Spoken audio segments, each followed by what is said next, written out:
Coucou à tous, donc voilà, on repart dans le patronage original et je vais aller dans la section édité. Donc on va voir un petit peu tout ce qui se passe ici. Donc je vais aller chercher un ouvrage, donc j'en ai fait un spécialement pour la vidéo qui se trouve sur le bureau. Ok, donc voilà. Donc dans éditer, nous avons annulé la sélection pièce. Donc si je clique dessus, il va m'annuler cet ouvrage-là. Donc reprendre, je ne peux rien reprendre parce que je n'ai rien commencé. Donc couper les points sélectionnés, copier, coller, etc. Donc ici, je vais enlever déjà, voilà. Donc ici, je vais faire une encolure. De façon à ce que vous puissiez comprendre, je vais mettre 4 points. Ok. Je vais sélectionner cette encolure-là et je vais me mettre jusqu'ici. Donc ici, avec ma souris et un clic gauche, je viens sélectionner ces points-là, mes 6 points. Quand je retourne dans éditer, je fais copier. Alors si je coupe les points sélectionnés, il me les enlève et me remet mon ouvrage tel qu'il était. Donc je repars en arrière, je les sélectionne, donc couper, et en fait ça veut dire supprimer. J'édite et je fais un copier des points sélectionnés. Donc ceci, je les ai copiés et ensuite je vais faire coller. Donc une nouvelle pièce va apparaître avec ces points-là.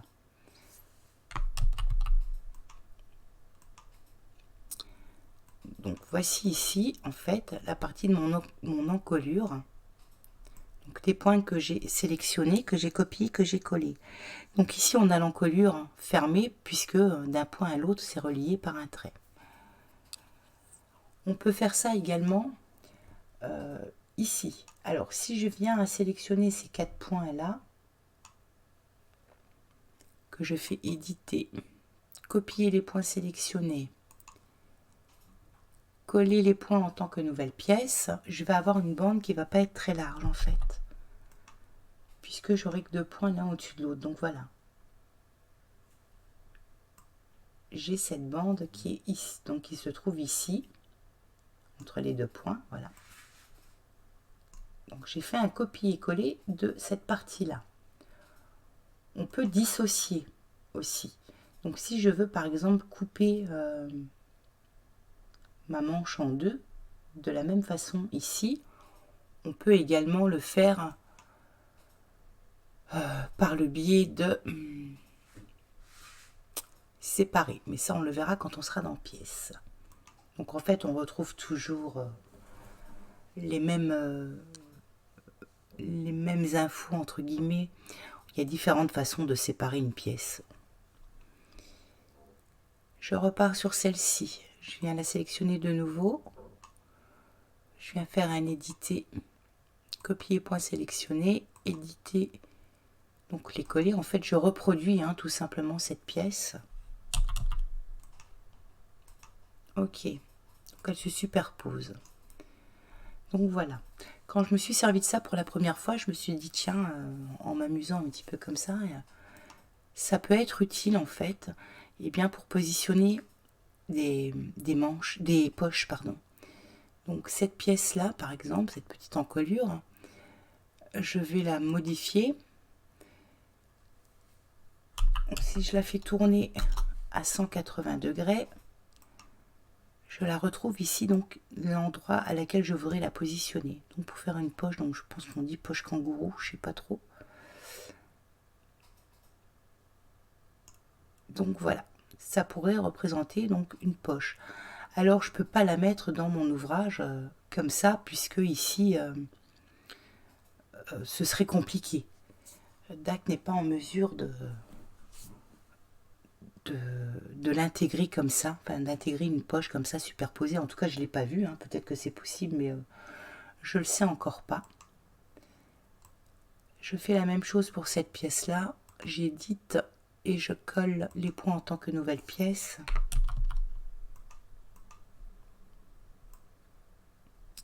Donc je vais la prendre ici. Je pourrais faire la même chose, donc je vais changer l'orientation dans le sens inverse d'une montre.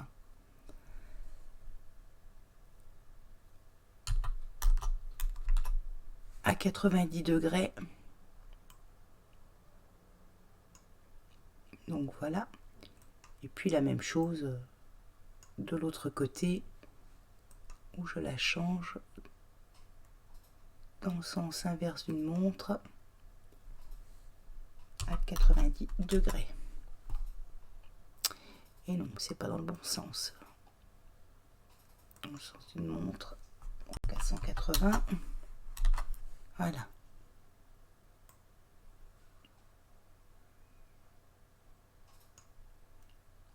Donc ça pourrait également représenter des poches intérieures en fait. Hein.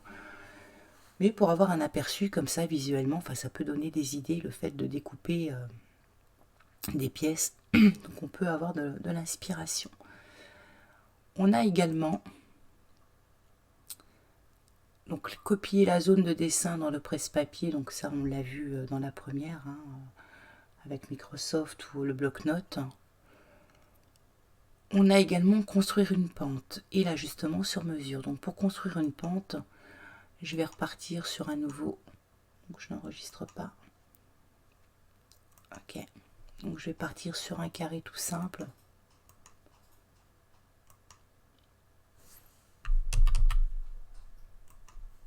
Ok. Donc ici, si je clique, donc j'ai toutes mes mailles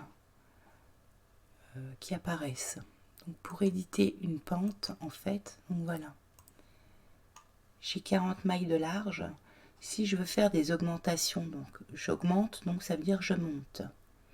Si je fais des augmentations, donc je déborde à gauche.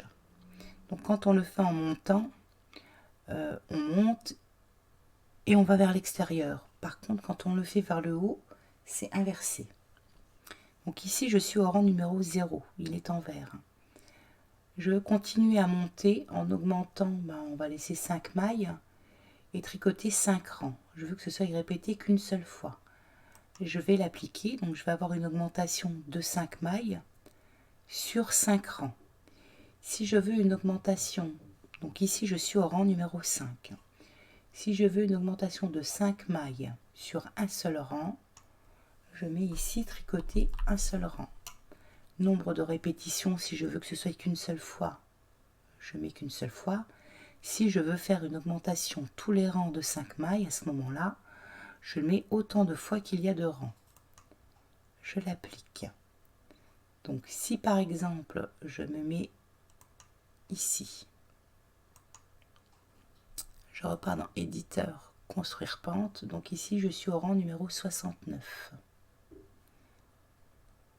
Je ferme, je vais me remettre ici, je repars dans l'éditeur, construire pente, voilà.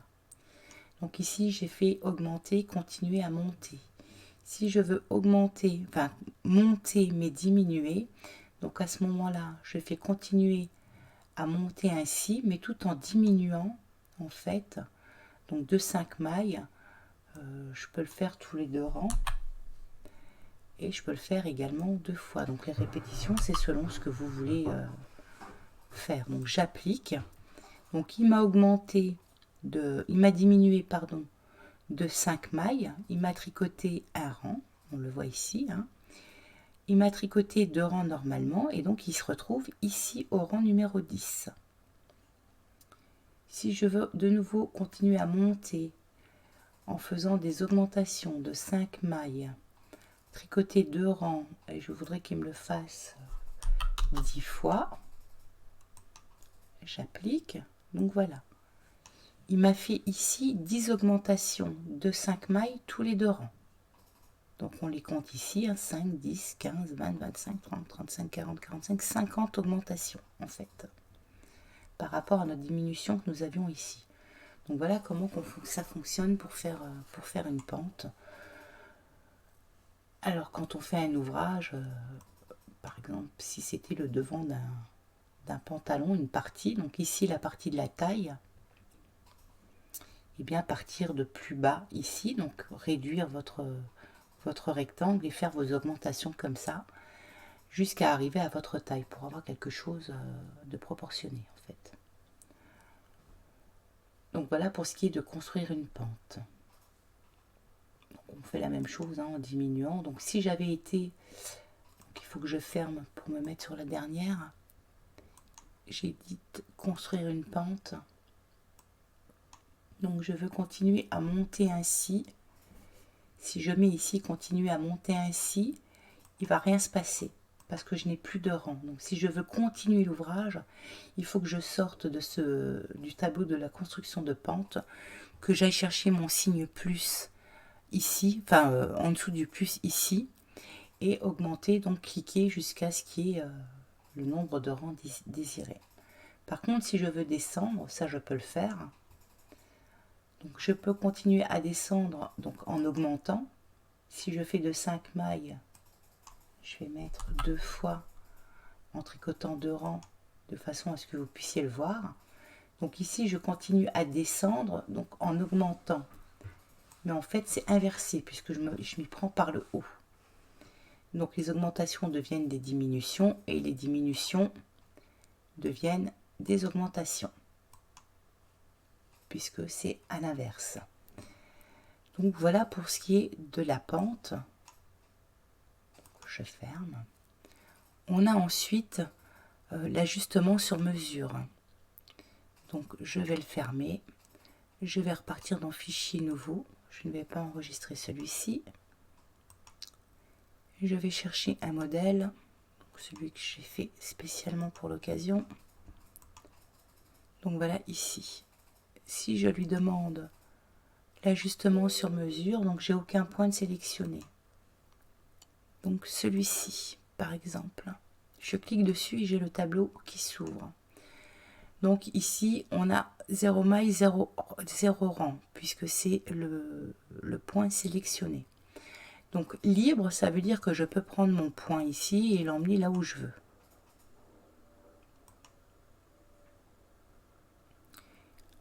À l'horizontale, donc je prends mon point ici et je l'emmène sur la droite. Donc vous voyez, je peux aller en haut, en bas, il n'ira pas. Il restera vraiment sur la ligne horizontale. Je repars. Alors comme je l'ai fait miroir, voilà, je l'enlève. Donc à l'horizontale, je reprends mon point, je l'emmène ici. Donc voilà. Celui de dessus, c'est pareil. Et si je le prends à la verticale, donc celui-ci par exemple, je le descends ici, donc voilà, il va rester au même numéro qu'il était avant que je ne le bouge. Donc il n'y a ni à gauche ni à droite. Si par exemple c'est la maille numéro 15, elle ne va pas aller se superposer sur la 16 ou la 14 ou autre. Parce que ce n'est pas un glissement libre que j'ai fait, c'est un glissement uniquement vertical. Donc on prend un point à la verticale, qu'on descend à une certaine hauteur, sans pour autant aller à gauche ou à droite. Donc on a l'ajustement manuel, donc c'est pareil. Hein. Si je me mets ici par exemple et que je veux le bouger à l'horizontale de 5 mailles, donc il va aller à l'horizontale dans le sens de la flèche, il va se décaler de 5 mailles. Si je veux que ce soit à la verticale sur 10 rangs par exemple,